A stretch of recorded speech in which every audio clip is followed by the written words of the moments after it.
We've heard things from a Queensland point of view from Kevin Campion a little bit earlier this afternoon. So it's time now to look at it from a Blues angle for game number 1 of the State of Origin. And we're joined by Laurie Daley. Laurie, a very good afternoon to you. Thanks for your time as we talk about what's going to be a big match out of Townsville tonight.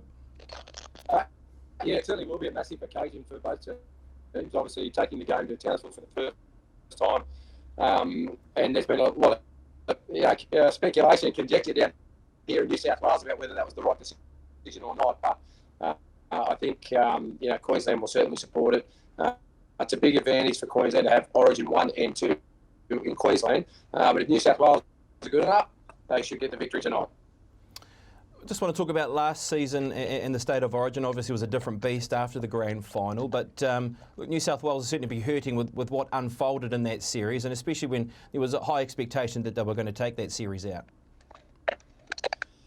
Yeah, well, there's always expectation on New South Wales. They've got a lot more players to choose from than what Queensland have, but we've seen in the past, Queensland are always at their best when their backs are against the wall, and people tend to write them off. But New South Wales certainly won't write them off tonight, given what happened last year. It was the unlosable series for New South Wales. Plenty of people thought it was the Queensland's worst ever team, but they were able to win that series 2-1. Cam Munster was a standout. He gave a Wally Lewis-type performance for Queensland in Origin 3. They unearthed an exciting young prospect in Harry Grant. He played 55 minutes in Game 3 last year, and it looked as though he'd been there for years. Both Munster and Grant, though, they're coming into this contest tonight with limited amount of football under their belt. They've only, they've missed, I think, 35, 36 days since their last game. They could be a little bit underdone.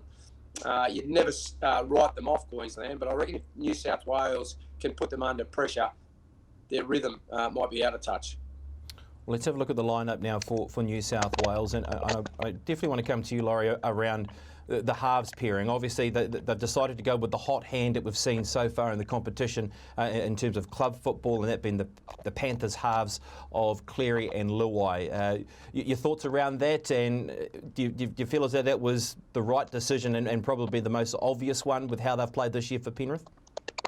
Yeah, it's an interesting one because both these players have been playing sensational for their club, and Penrith over the last 2 years have been the dominant team.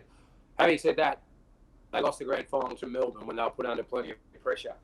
Jerome Luai is the big question mark, I suppose, because will he get the same time and space that they allow him in the NRL? As we all know, in Origin, the pressure is there. Everything's done at a higher tempo. There's a lot more pressure. And he'll be in the gut of the Queenslanders tonight. They'll make sure that he knows he's playing his first Origin game. But he'll feel comfortable knowing that he's got Nathan Cleary beside him. Cleary sort of will direct the traffic and direct the team around the park. And Luai will be able to play that running style of football that he loves to do with the Penrith side. But depending on how the game is officiated, of course, and whether he's got that time and space, which he is used to at Clubland, at State of Origin, it's completely different. You're under more intensity, as I said before. You're under fatigue. You're playing against the best players. They don't clock off at all, and you're going to be willing to go that 80 minutes. And you mightn't get a result until the 79th minute, but you've still got to be able to think under pressure and deliver under pressure.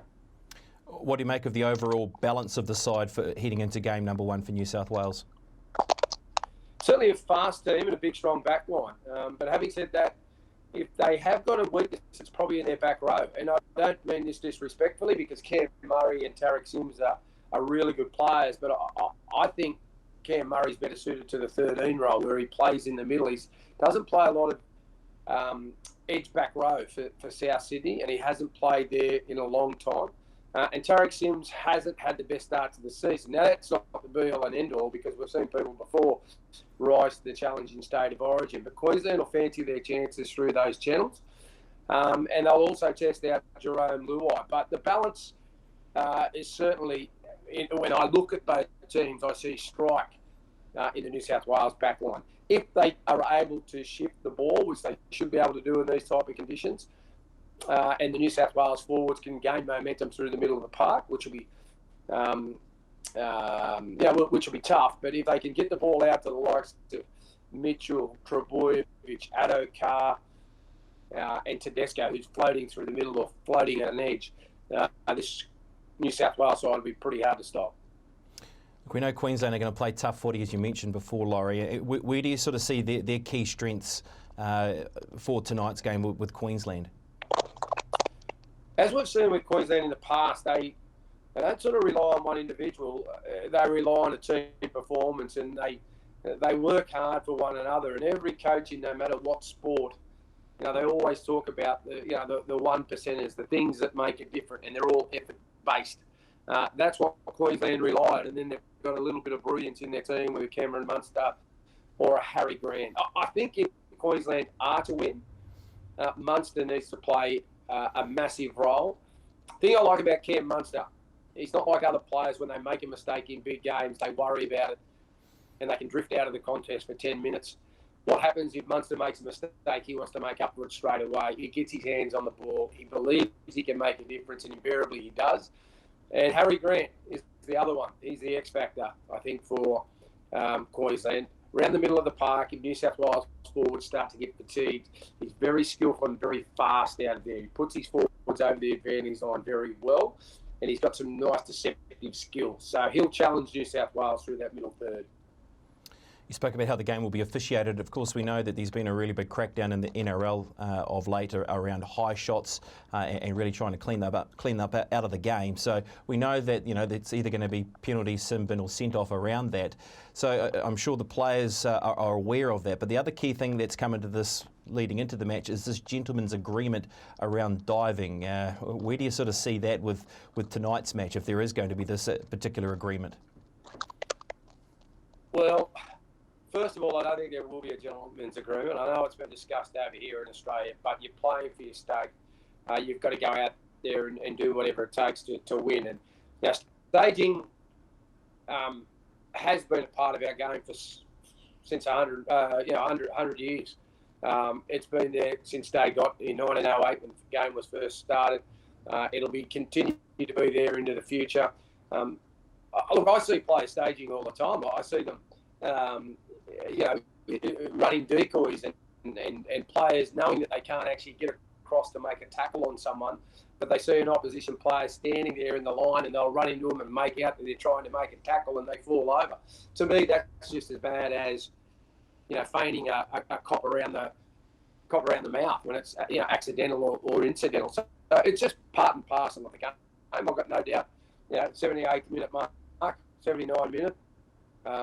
Someone gets a slight whack around the chin, and they're 1 point behind, and they're 20 metres out from the opposition try line, and they're in front of the post. I've got no doubt that one of those players will stay down and look for a penalty. And again, do I like it? No, I don't. But it's been a part of the game. It'll continue to be part of the game, and a state of origin. So you want to play tough. You want to play strong. And if players want to do that, well, I suppose I'll have to cop the ramifications of that. But I certainly wouldn't be critical of people staging at the death if it meant winning or losing. That's right, winning at all costs. Just quickly, Laurie, before we wrap it up here, New South Wales, where's the edge for them tonight to be able to get the job done in game number 1? I think it's our back five. I really think if our guys can see a bit of football on the front foot, I just see us having that speed out wide and the skill level of Trebojevic and Mitchell and Tedesco and Adokar. I've just seen them taking real advantage against this Queensland side who, they've got a back rower playing in the centres. I thought he had his moments there last year, Kurt Capewell, and I would think that New South Wales will try and exploit him as well. Grant and Munster haven't played a lot of football over the last 5 weeks, and they could be a little bit underdone for Origin 1. Right, another thing quickly before we let you go, Loz, you got a racing winner for us? Surely you've got something for us either coming up today or over the weekend. Oh, well, I suppose for me, the big one is the Stratty on the weekend. And I'd like to see Victorian win. So I think you'll get a decent price about Victorian. So that'd be my guess in the straight break. I think it's about 15, 16 to 1, so it's decent value, and it's an old favourite horse of mine. Well, you've got to stick with your favourites. All right, thank you, Laurie. Thanks for your time, mate. Enjoy the game, and as we said, it should be an intriguing clash out of Townsville. All the best, mate. Thank you very much for having me. Good man, Laurie Daley, absolute legend of the game, a former player, of course, and former coach of the New South Wales Blues, giving his thoughts on game number 1